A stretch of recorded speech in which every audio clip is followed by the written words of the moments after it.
Me da mucho gusto estar con todas y todos ustedes en este evento. Me da mucho gusto volverlos a saludar.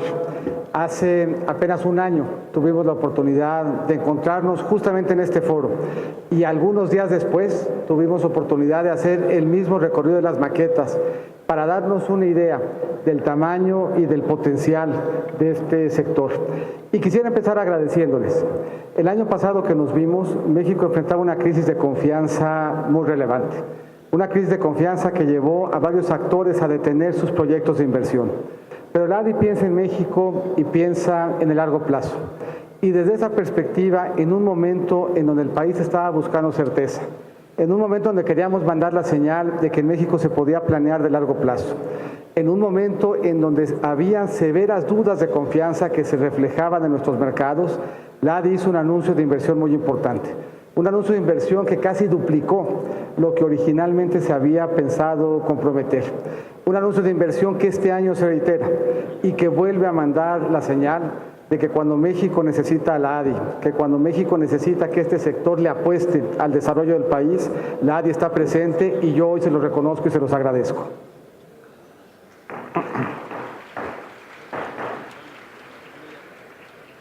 Yo quisiera dejarlo con 3 o 4 elementos de reflexión genéricos en términos de lo que quisiéramos hacer en la siguiente administración y cómo el desarrollo inmobiliario juega un papel relevante en ello. La siguiente. Hay 3 leyendas urbanas que me gustaría desmitificar.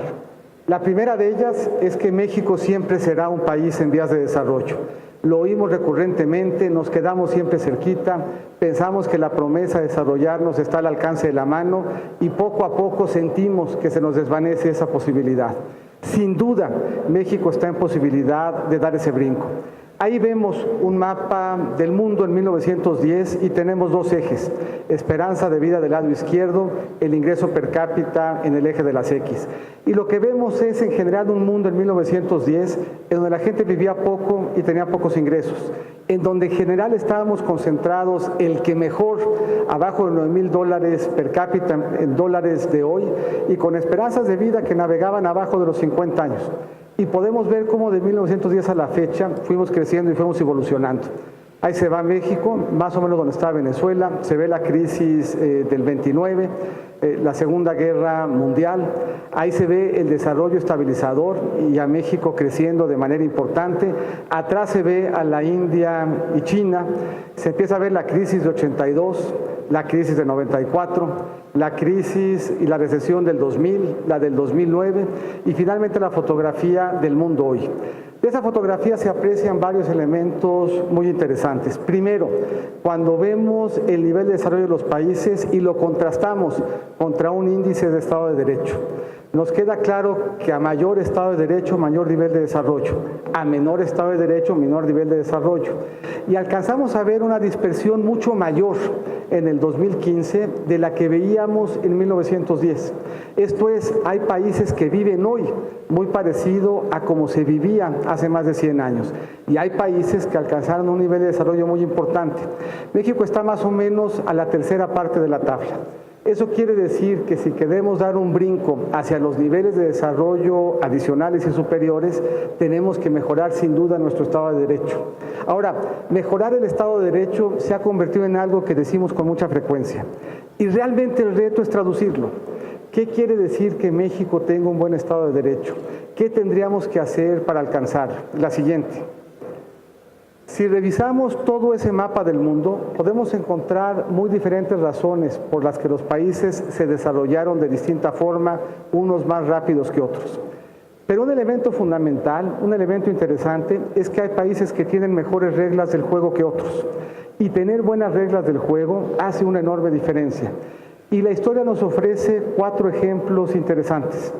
Ejemplos de países que comparten geografía, historia, anhelos, genética, religión y que sin embargo por diferentes razones tuvieron un desarrollo muy distinto. Corea del Norte y Corea del Sur.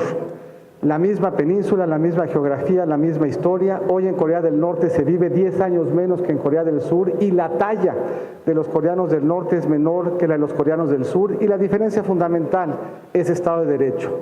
Vietnam del Norte y Vietnam del Sur. Mientras estuvieron separados, Vietnam del Sur crecía 2 veces más rápido que Vietnam del Norte. compartiendo geografía, anhelos, historia y tradición. Reglas del juego diferente implicaban el doble en términos de tasa de crecimiento. Europa Oriental y Europa Occidental. Uno podía haber argumentado que Europa Oriental tenía más salud y más educación, y sin embargo, después de la unificación, los salarios en Europa Oriental en tan solo 6 años prácticamente se duplicaron. Y la zona bolivariana que comparten desde Panamá hasta Bolivia, pasando por Colombia y con Perú. Comparten no solamente historia, los mismos libertadores, la misma región geográfica. Y sin embargo, cuando nos comparamos de 1977 a la fecha, vemos que el desarrollo de esta región es muy dispar. En el caso de Panamá, 200% mayor PIB per cápita que el que se tenía en 1977. Y en el caso de Venezuela, 20% menor. De nuevo, las reglas del juego importan y habría que definir cuáles son y qué tendríamos que hacer para hacerlas vigentes. La siguiente. Ahí vemos uno de los ejes que hace diferencia en términos de Estado de Derecho, que tiene que ver primero con corrupción y después con seguridad. Allí están ordenados de menor a mayor los países en términos de su prestigio en materia del combate a la corrupción. Está Singapur, Hong Kong, Italia, México y Somalia. Y se ve un avance muy importante, notable en el caso de Singapur y de Hong Kong, que lograron, a pesar de haber empezado mucho más lejos de donde empezó México. En Hong Kong llegó a ser tan complicado el tema de la corrupción que el lema de los bomberos era: sin dinero no hay manguera, sin dinero no hay agua. Si no se le pagaba al bombero una vez ya detonado el incendio, no encendía el agua para poderlo apagar. Singapur tenía el peor prestigio en toda esa región del Asia-Pacífico en temas de corrupción. Y sin embargo hicieron 4 cosas que lograron un impacto muy importante en materia de corrupción. Recuperaron lo robado, le dieron autonomía a los ministerios públicos, certificaron la evolución patrimonial de los funcionarios e impusieron penas más severas. Si esas jurisdicciones pudieron lograrlo con estas 4 medidas de política pública, México sin duda puede superar este flagelo y construir instituciones de las que nos sintamos orgullosos. La siguiente. El otro enorme reto que México tiene como país tiene que ver con la seguridad. Ahí vemos coloreada la inseguridad en diferentes intensidades de azul. Vale la pena apuntar que escogimos el color azul sin ningún elemento que prejuzgara desde el punto de vista político. Pero, sin embargo, se ve a mayor inseguridad, mayor intensidad de azul, y partimos en 1997. En rojo se va a ver la cantidad de armas producidas en Estados Unidos. Tenemos un buen arranque de siglo, mejora mucho la inseguridad, se empieza a complicar a partir del 2008 y en el 2011 alcanza un primer máximo. Llama la atención 2 cosas de esa gráfica. Primero, cómo se descompone la inseguridad conforme aumenta la producción de armas en Estados Unidos. Y segundo, un reto de inseguridad concentrado en el norte y en Guerrero. Si evolucionamos del 11 al 17, vemos primero una muy importante mejoría hasta el 15 y luego un repunte muy importante al 17. Pero llama la atención de esa gráfica 2 cosas. De nuevo, la constante del acompañamiento de la inseguridad con las armas, pero además vemos una evolución de la inseguridad hacia la zona del Pacífico y hacia el sur, que nos lleva a pensar que hay elementos que estructuralmente son diferentes en esta inseguridad que en la que veíamos en el 2011.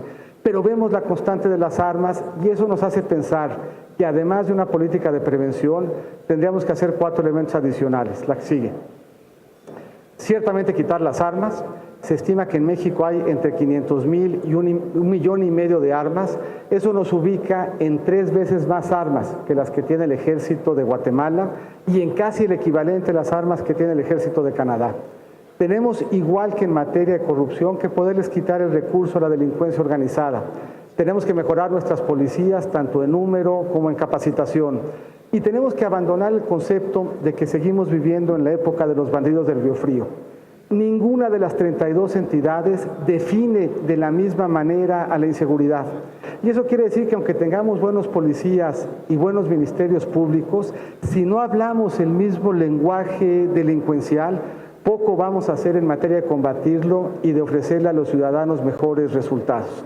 Pero si hacemos estos 4 elementos y además tenemos una buena cultura de previsión, no tendría por qué escapársele a México el entorno de seguridad que han logrado otros países del mundo. La siguiente. México es un país profundamente desigual en términos de sus retos y en términos de lo que tendríamos que hacer para adelante. Pero es un país que ha cambiado y que ha mejorado mucho. De 1960 a la fecha los cambios han sido muy relevantes. 1960, solamente el 65% de la población en México sabía leer.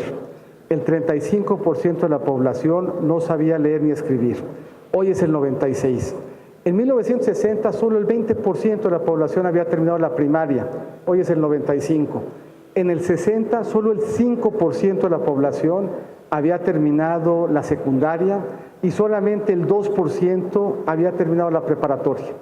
Hoy esos números se acercan al 70 y al 41, y como estamos saliendo a buscar a quienes no terminaron el ciclo educativo, estamos mejorando y estamos superando la cantidad de gente que termina secundaria y preparatoria, que es en todos los casos superior a la que la empieza. ¿Y esto por qué es relevante desde el punto de vista del reto? Es relevante porque hoy en México hay 48 millones de adultos que no terminaron la preparatoria. Eso quiere decir que ese universo va a vivir 5 años menos que el que sí la terminó, que va a ganar 41% menos. De quienes en México están en pobreza extrema, 9 de cada 10 no terminaron la preparatoria. 7 de cada 10 de los que no tienen seguridad social no terminaron la preparatoria. Y 8 de cada 10 de quienes no tienen acceso a una vivienda digna no terminaron la preparatoria. Por contra, tenemos en México 34 millones de mexicanos que sí la terminaron. Ellos están plenamente incluidos en las oportunidades que el país ofrece. Ellos están en la vanguardia de la ciencia y tecnología. Ellos están en posibilidad de aprovechar en su beneficio el desarrollo de las ciencias exponenciales. Pero nosotros tenemos que hacer un México para los dos, para los que ya tuvieron las oportunidades y para quienes nos quedaron pendientes. Y eso implica un trabajo muy importante de hacer un gobierno a la medida de cada uno. Tenemos en el gobierno un conjunto de instrumentos y tenemos en la Constitución un conjunto de derechos. Y lo que el gobierno debiera de hacer en un México que sigue siendo profundamente desigual es acercar los instrumentos para asegurar el acceso a los derechos. Tenemos el derecho a vivir en paz. Tenemos el derecho a que el gobierno no nos pida un peso más del que está estipulado en ley. Tenemos derecho a vivir en un entorno que nos permita reconciliarnos con el medio ambiente y con nuestros espacios de trabajo. Tenemos el derecho a terminar una educación que nos prepare para la vida. Tenemos el derecho de acercar a nuestra vivienda servicios básicos. Eso implica un gobierno a la medida de cada ciudadano. Y ese es el reto de que en México esté plenamente vigente el Estado de Derecho. ¿Qué implica eso ya en un espacio mucho más cercano, en términos de lo que preocupa puntualmente a la ADI?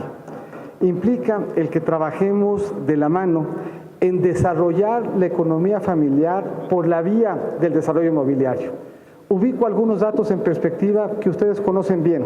En México hoy tenemos 30 millones de viviendas. Para el 2050 vamos a requerir 42. Esas 42 o esas 12 millones de vivienda adicional se ven acompañados de un reto muy importante. No queremos hacer viviendas, queremos hacer ciudades inteligentes, queremos hacer desarrollo inmobiliario, queremos que las viviendas sean armónicas con el medio ambiente, que las viviendas, el desarrollo inmobiliario, los centros comerciales mejoren la calidad de vida de quienes los visitan y de su entorno.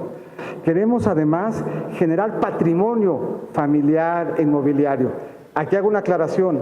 Este patrimonio familiar e inmobiliario no queremos que lo generen los servidores públicos. Queremos que ese patrimonio familiar e inmobiliario se traduzca en quienes lícitamente acceden al desarrollo inmobiliario. Queremos que el desarrollo urbano sea ordenado. Queremos ordenar nuestro territorio. Y queremos en ese proceso que el desarrollo inmobiliario que se hace en la ADI nos permita mejores espacios de concentración, de vivienda, de armonía, de comunicación, de transporte público masivo.